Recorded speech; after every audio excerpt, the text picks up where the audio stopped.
Olá, pessoal. Sou Ivan, sou tradutor e intérprete de língua de sinais e é um prazer passar para você, melhor para vocês, a parte prática, né, da língua de sinais. Vimos nesses tópicos acima da plataforma, parte teórica, também vamos ver agora a parte prática. Então, eu vou falar sobre explicar sobre o alfabeto em língua de sinais. Terei o prazer de passar para você como forma o alfabeto, como articula, né, ou melhor, como faz com as mãos a posição de cada letra correspondente. E assim, aprender a sinalizar diante da comunidade surda. Então, vamos ver, antes disso, vamos ver como surgiu o alfabeto, que junção há para que assim possa existir essa formação da língua de sinais.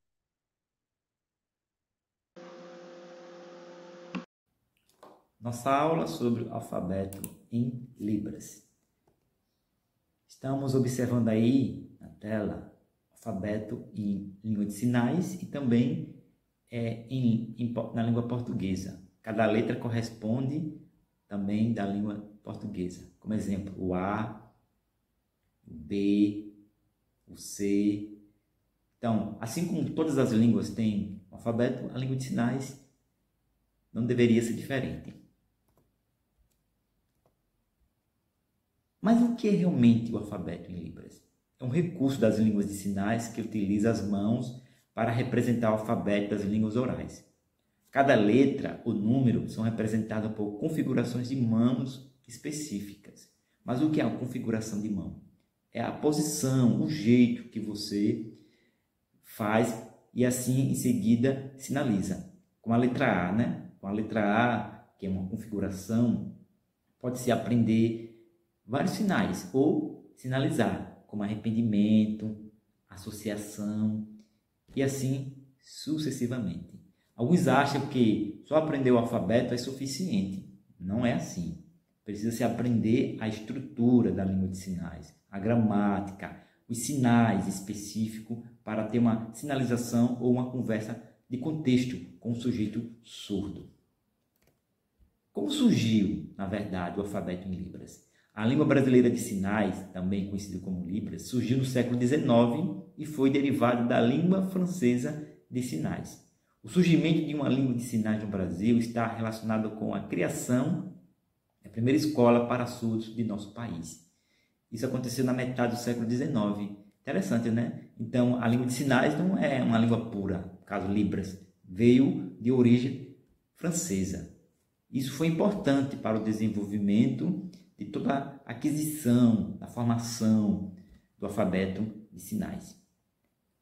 Mas é importante termos algumas informações, que a comunicação em língua de sinais ocorre por meio de sinais e não apenas por meio do alfabeto manual, que é A, B, C, D. Alguns acham que, sabendo todas as letras, né, da língua de sinais, a pessoa vai ter um diálogo aberto com o sujeito surdo. Não é bem assim. O alfabeto em língua de sinais serve para fazer a datilologia, a junção das letras e assim formar aquela palavra correspondente em língua de sinais. Como exemplo, você pode fazer com que essas letras sejam sinalizadas depois que você descobre o sinal. É importante fazermos isso. O alfabeto manual é um recurso utilizado para escrever palavras que não têm um sinal específico. Quando aquele objeto não tem um sinal específico, então se usa a datilologia, o que chamamos, né? Como usamos o alfabeto manual? Para perguntar ou responder o nome de pessoas, lugares, marcas e termos técnicos que ainda não possuem sinal próprio em Libras, conforme eu especifiquei. Temos aí um exemplo, né? Talvez, vamos dizer, que a Alemanha. Não existe um sinal, agora temos. É assim, né? Alemanha. Configuração em L, certo? Mas vamos dizer que não existe um sinal para a Alemanha. Então se usa a tecnologia Alemanha. Antigamente, não. Se usava assim, mas agora tem um sinal próprio. Mas então, qualquer objeto ou coisa que não existe um sinal, podemos usar a tecnologia até comunidade surda organizar o sinal próprio. É importante isso. Em seguida aí temos todas as letras correspondentes que vamos aprender também. Vou ensinar para todos vocês e aí sinalizar. Ao aprender esse alfabeto, é importante depois para formar a configuração, para você assim sinalizar diante da pessoa surda. A língua de sinais, ela tem 5 parâmetros. Quais são esses parâmetros? A língua brasileira de sinais conta com 5 parâmetros fundamentais e se aplica durante a comunicação e isso influencia na compreensão do sentido. Mas talvez você se pergunte, quais são esses parâmetros? Primeiro, vamos chamar o primeiro de configuração da mão. É o jeito, a forma, a posição que você usa para formar o sinal. Como eu citei o exemplo da letra A, né? Podemos também citar o exemplo da letra C. A letra C, aqui, é uma configuração também, fazer o sinal de tio, cunhado, e assim sucessivamente, né? Pode-se fazer vários sinais com essa configuração aqui. É importante entendermos o que é configuração, que é a posição dos dedos da mão, que um sinal pode mudar o significado. Cada configuração é um sinal específico. Até mesmo a mesma configuração pode ser sinais diferentes, dependendo do movimento e da posição. O que são configuração de mãos, com certeza todos conseguiram entender. Se faz isso durante uma comunicação. Temos mais de 60 configurações, conforme estamos observando aí. Assim, assim, assim, certo? Assim, assim. Também temos assim. Várias configurações que se pode usar durante a comunicação com o sujeito surdo. Mas será que todas as letras do alfabeto são configurações? Sim. Sim, mas não apenas as letras do alfabeto em línguas de sinais. Outras configurações que não fazem parte do alfabeto. Foi necessário formar isso para ter aquisição de toda a língua de sinais. Temos também o ponto ou local de articulação. Esse parâmetro, na verdade, é sobre o ponto onde os sinais podem ser realizados. Eles podem ser feitos em um ponto neutro, como na frente, ou ao redor do rosto, do pescoço, do peito, da barriga, braço, ombro, testa.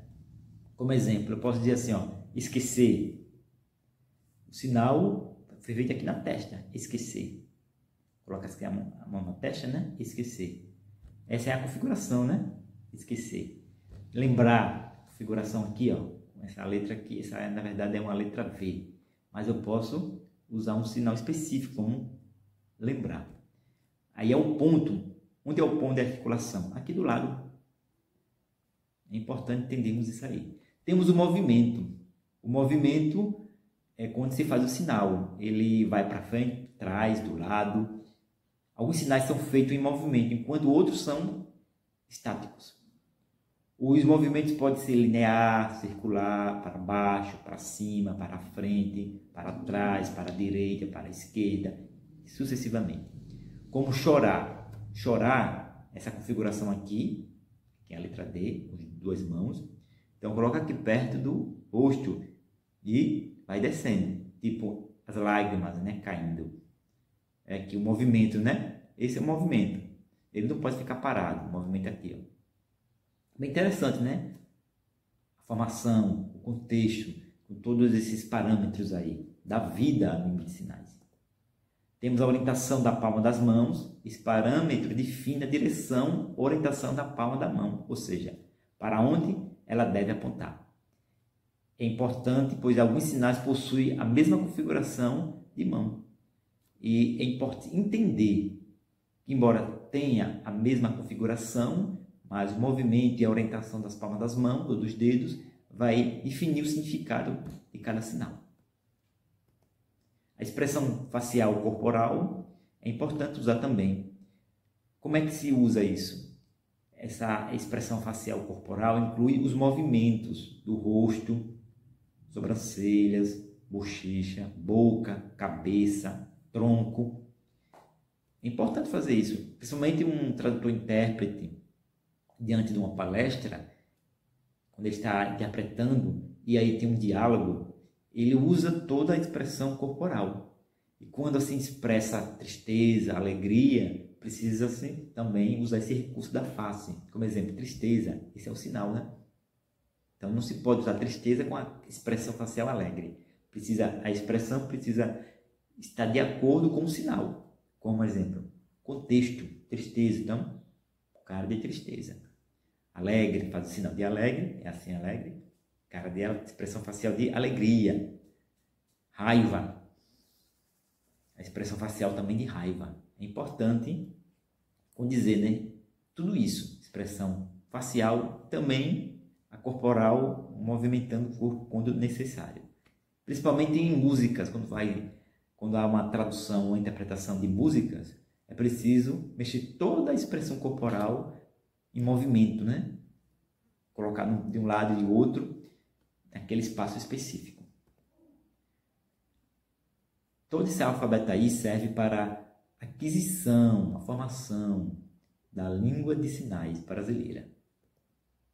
Temos um exemplo de um curso que tivemos aqui no Instituto Federal Tobias Barreto, que professores de toda a comunidade de Tobias, do Instituto Federal de Sergipe, aqui de Tobias Barreto, alunos foram inseridos nesse curso de extensão durante 3 meses. É interessante que muitos chegaram sem nenhum conhecimento e saíram com um conhecimento básico.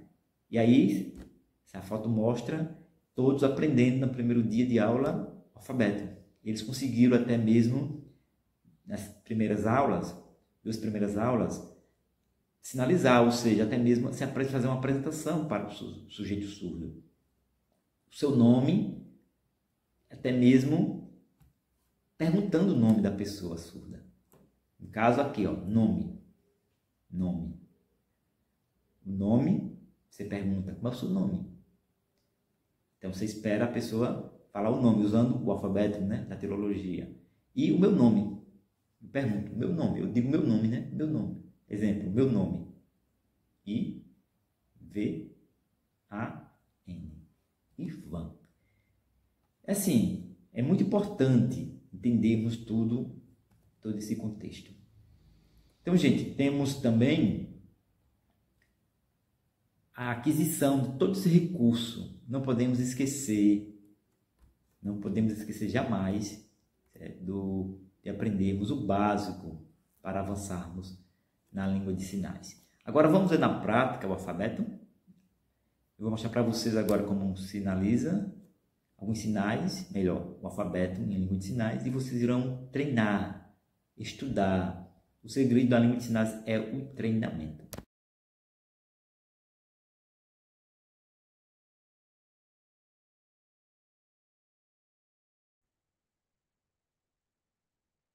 Então, essa é a letra A, certo? A. Temos também a letra B. Em seguida, a letra C. Sim, ó. Já C cedilhas faz assim, ó. Trem. Em seguida, a letra D.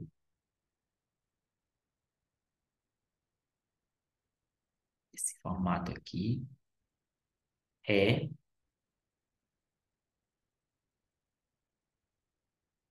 F.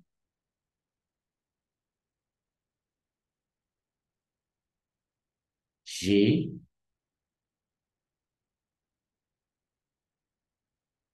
G. H. H. I. J. Essa letra J. Também temos a letra K. Lembra da letra H? É assim, K já sobe. K. L. M. N. Essa letra O. Ó. Em seguida, nós temos a letra P, aqui, ó. P, Q,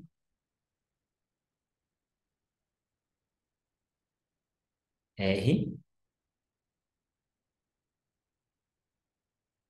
R, S, T. Cuidado para não confundir T com F, que é a letra F, lembra?